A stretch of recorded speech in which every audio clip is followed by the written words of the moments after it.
A violência política foi a tônica das eleições de 2022. Teve militante que morreu, pré-candidato pela Missão, em Minas Gerais, Ben Mendes, se envolveu em briga com uma gerente de loja, os dois foram parar na delegacia. Também viralizou nos últimos dias vídeo de uma identificada como militante do MBL, a gótica do MBL, expulsando flanelinhas das ruas da 25 de março. Como o senhor e o partido avaliam esse tipo de violência? A única violência que a gente estimula é contra chefe de facção criminosa, e a gente vai continuar estimulando. A gente tomara que a população, que a polícia, que as forças armadas, que as autoridades públicas sejam influenciadas pelo nosso discurso de violência contra o chefe de facção criminosa e que eles sejam mortos ou que eles sejam presos.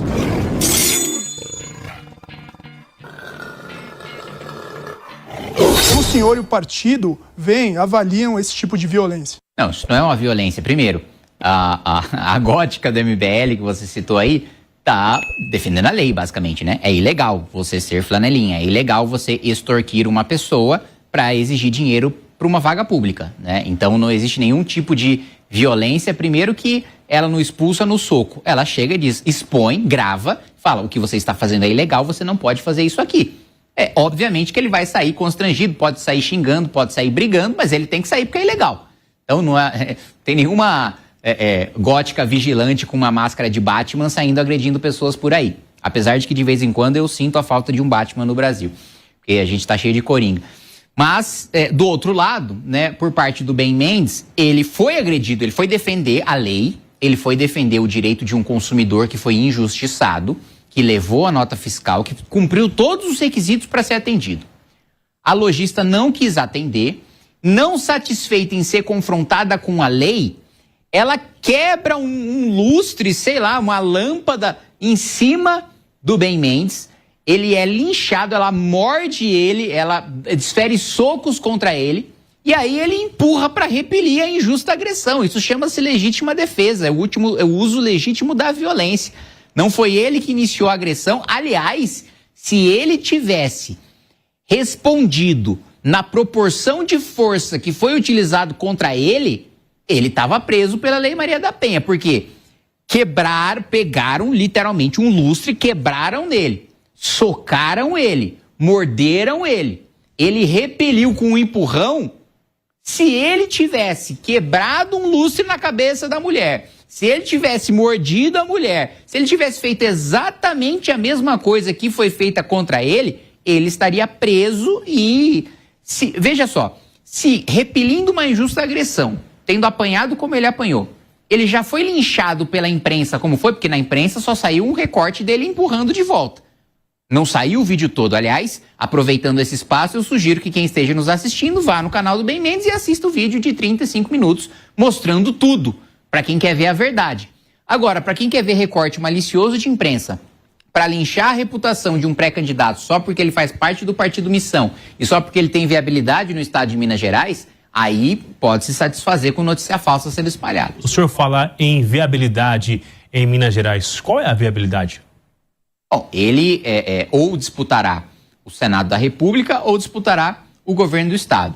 Em ambos os cenários, ele é uma pessoa de grande repercussão, já era antes de ingressar para os quadros do partido, continua inclusive, eu acho que uma das melhores medidas para você saber se um candidato é competitivo ou não é o quanto ele é atacado pelos seus adversários.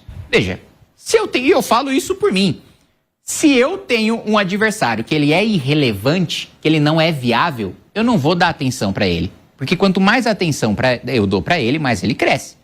Eu só vou dar atenção, eu só vou atacar um adversário que me ameaça. Um adversário que é viável, um adversário que está do meu tamanho, ou está prestes a chegar no meu tamanho, ou é maior do que eu. Essa é a lógica da política. Então, se ele está sendo tão gravemente tentando promover-se um massacre contra ele por parte dos seus adversários políticos, isso só mostra que ele tem viabilidade, que ele ameaça os seus adversários. Nós seguimos girando os nossos convidados. Agora, mais uma pergunta do Matheus Dias. Olá, Matheus. Deputado, pegando carona já nessa sua última fala, é assim que o senhor se enxerga nesse cenário de São Paulo? Então, agora, ainda mais com essa mudança de partido, ainda mais você sendo líder agora do partido na Câmara, talvez, quem sabe, vir a concorrer ao governo, entra essa linha do prego que se destaca, leva a martelada? Não, com certeza, né? O fato de, vamos lá, primeiro, obviamente, os dois maiores concorrentes, né, é o Tarcísio e o Haddad. Então, são os dois que vão apanhar mais e vão brigar mais entre si. Agora, a partir do momento que a minha pré-candidatura, né, começar a crescer, se a candidatura começa a ganhar viabilidade, começa a ameaçar, eu não tenho dúvida de que a gente vai começar a sofrer ataques, né? Por mais improvável que seja uma eventual vitória minha para o Palácio dos Bandeirantes, e por mais que eu já tenha dito para vocês que se quer me decidir ainda sobre a pré-candidatura, nós do MBL já tivemos uma experiência de sucesso, que a gente considera de sucesso, numa eleição improvável, que foi o Arthur Duval para a Prefeitura de São Paulo em 2020. 2020 você não podia fazer campanha porque era pandemia. A gente estava num partido nanico. As pesquisas davam ele com 1% dos votos. Mas ainda assim ele era constantemente atacado tanto pelo PT como pelo Russomano, que era o candidato do Bolsonaro nas eleições. Por quê? Porque eles estavam vendo o potencial de crescimento do Arthur. Não à toa, ele chega na urna, a gente vence o PT que sempre foi pro segundo turno em São Paulo, o MBL vence o PT num partido nanico, né? E empata com um candidato do Bolsonaro, que era presidente da República. Então a gente já tem uma experiência para ver que é assim que as coisas funcionam. A violência política foi a tônica das eleições de 2022. Teve militante que morreu, a então deputada Carla Zambelli saiu com arma em punho. O senhor não teme que essa violência estimulada pelas redes sociais, que são o carro-chefe do MBL e da missão, possam agravar ainda mais esse problema?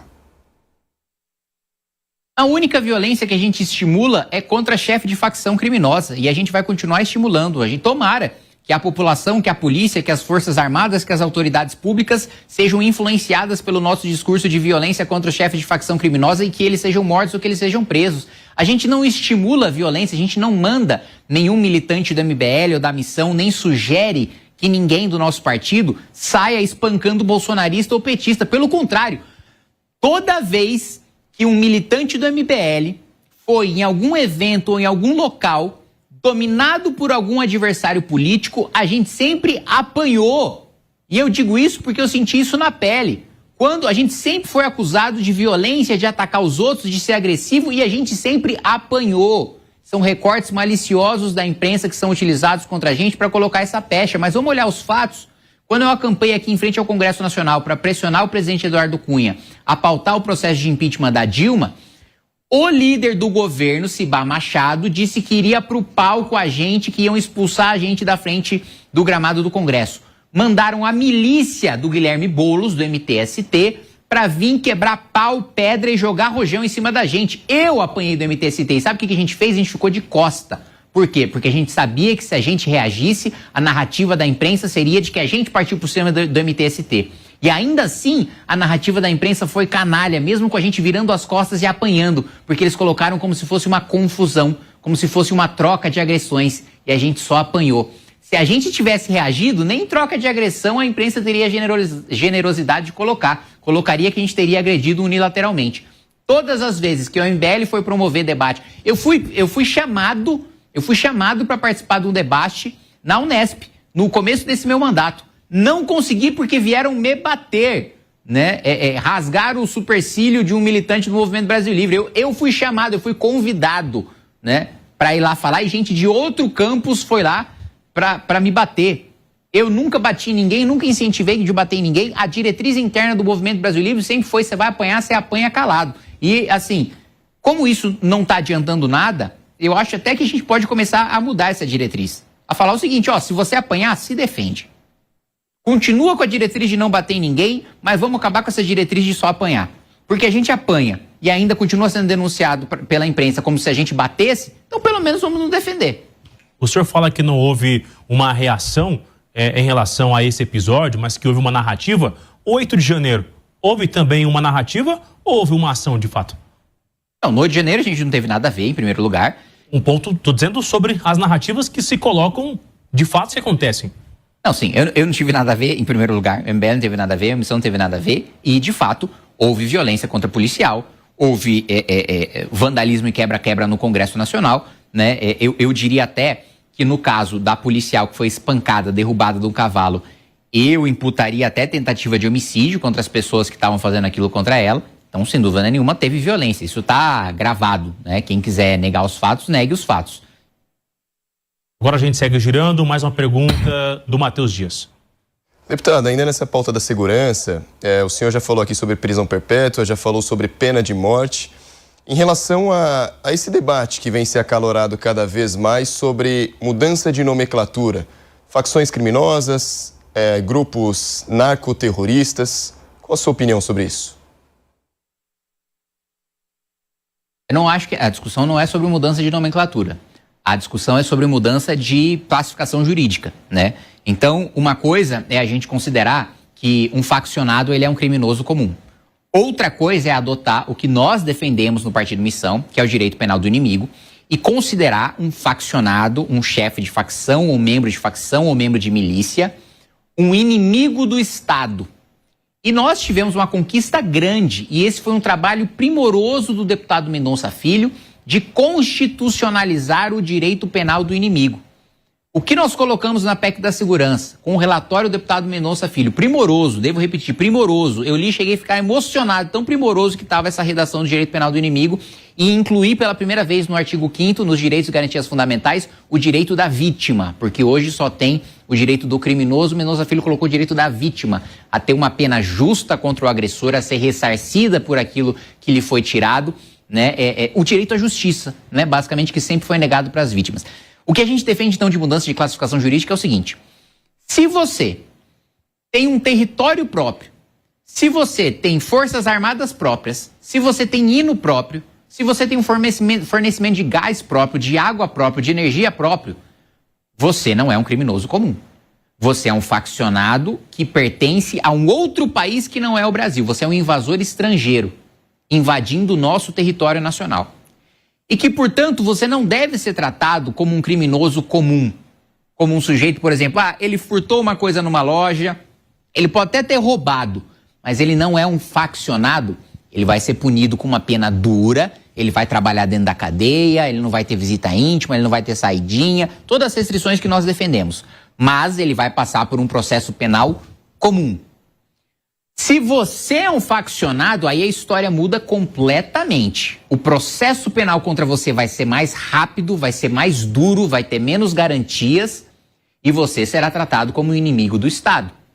E quando você for enfrentado pelas forças policiais ou pelas forças armadas, elas não terão o mesmo cuidado, a mesma parcimônia que elas terão com criminosos comuns.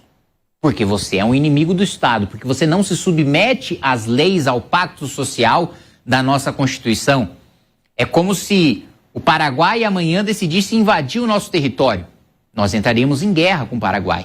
E na guerra com o Paraguai, a gente não iria prender os soldados do Paraguai para eles passarem por um processo penal aqui. Ou eles seriam os nossos prisioneiros, ou eles iriam morrer em combate. A mesma coisa vai acontecer com os faccionados, segundo a defesa jurídica que a gente faz do direito penal do inimigo, de que este inimigo estrangeiro, o faccionado, ou será tido como prisioneiro, ou vai ser abatido em combate, e a maior parte, naturalmente, será abatida em combate, porque a maior parte vai entrar em combate. Deputado, sobre a bomba atômica, assumindo que o Brasil tem a capacidade de construí-la e assumindo também que nações estrangeiras não invadam, não ataquem o país por isso, não é contraditório pensar o senhor defender saneamento fiscal e, ao mesmo tempo, a construção de uma bomba atômica? De onde o Brasil vai tirar dinheiro para construir uma bomba atômica? Não, por causa da diferenciação que eu falei para você. Gasto é uma coisa, investimento é outra. O saneamento que eu defendo é em gasto. Eu defendo corte de despesa obrigatória. Eu defendo, por exemplo, que seja cortadas emendas parlamentares, né? 60 bilhões de reais que são extremamente mal aplicados, na maioria esmagadora das vezes. A gente está falando de 60 bilhões de reais. Eu defendo corte de gastos com super salários também, que dá 15 bilhões de reais de dinheiro que eu preferiria até que fosse jogado no lixo do que fosse recebido por pessoas privilegiadas, como a gente tem hoje várias castas aí do Ministério Público, do Judiciário, privilégios com os parlamentares, gasto com um deputado que aluga um carro aqui, aluga um carro no seu estado, gasta gasolina aqui, gasta gasolina no seu estado, tem um apartamento funcional aqui ou recebe auxílio moradia. Tudo isso é gasto. E todos os que eu falei agora, gastos inúteis ou extremamente mal aplicados. 200 bilhões de reais em privilégios tributários para grandes empresários que têm poder de lobby no Congresso Nacional, no Palácio do Planalto. Só aí eu já te dei, quase 300 bilhões de reais por ano de corte de gasto. Todos esses 300 poderiam virar investimento. Com esses 300 eu começo a fazer a bomba atômica. Se eu quiser, faço um presídio maior do que o Secote de El Salvador. De El Salvador cabe 40, a gente faz um de 80 mil aqui. Se eu quiser, com isso daí, eu promovo o maior programa de infraestrutura da história do país, mais do que a gente teve durante o período da ditadura militar, mais do que a gente teve de investimento na época de Juscelino Kubitschek. Se eu quiser, eu faço uma reestruturação de portos e de aeroportos. Se eu quiser, eu promovo o maior programa de qualificação profissional da história do país, técnico profissionalizante, repercutindo aquilo que a gente tem de melhores práticas na Europa.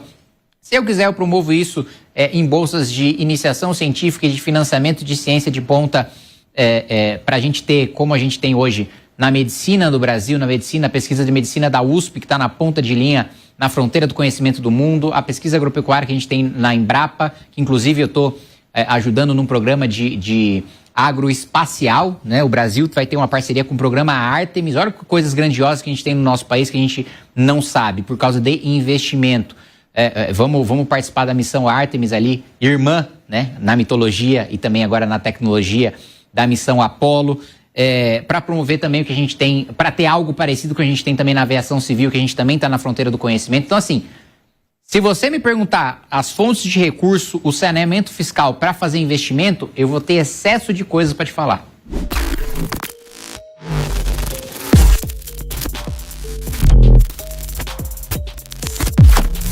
Gostou do vídeo? Então se inscreva no canal e deixe o seu like.